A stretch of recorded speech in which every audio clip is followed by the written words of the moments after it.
Well, our next story, global warming. Not a story, but really a heated debate that's continuing because some scientists claim that there's no credible data to support the fact that the Earth is actually warming up. John Christy, a professor at the University of Alabama in Huntsville, joins me live to share his thoughts on this topic. Hi there, John. So you're actually a former lead author on the IPCC, and now you're questioning whether or not temperature records can actually be a reliable indicator of global climate change. Can you elaborate? I mean, why this shift? Well, what I say is that the popular data sets really can't tell us a lot about global warming from the greenhouse effect. I think everyone agrees that the world has warmed in the past 150 years, but the question is why? And I think some of these popular surface data sets just really don't tell you the reason that that warming has occurred. So you said that you're not doubting the fact that climate change is real. You're saying that it does exist, but are you saying that it's not contingent upon human activities then? Well, what we found is that the human activities that create this warming in many of these thermometers is due to things like cities being built and farms being established and forests being taken down.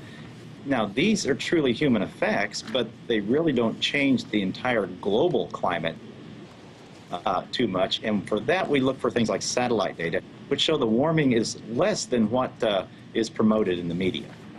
You know, we've seen more and more skeptics sort of come to the forefront on this issue and kind of challenge it. Even the IPCC has corrected its previous stances before. Can we still trust this institution then if we've seen all these examples of perhaps inaccurate reports that they had to sometimes then apologize for?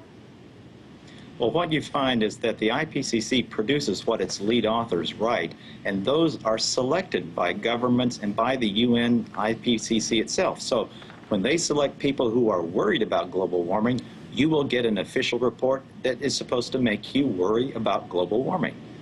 So you're saying that there's an agenda behind it. But I also wanted to ask you, today is the 5th anniversary of the Kyoto Protocol, its entry into force at least. Looking back now, do you think it's done more harm or good? Well, the Kyoto Protocol means absolutely nothing to the global climate. The emissions of CO2 are still rising, even in the countries that tried to sign up for it by and large. So it was really a non-event in terms of what climate is.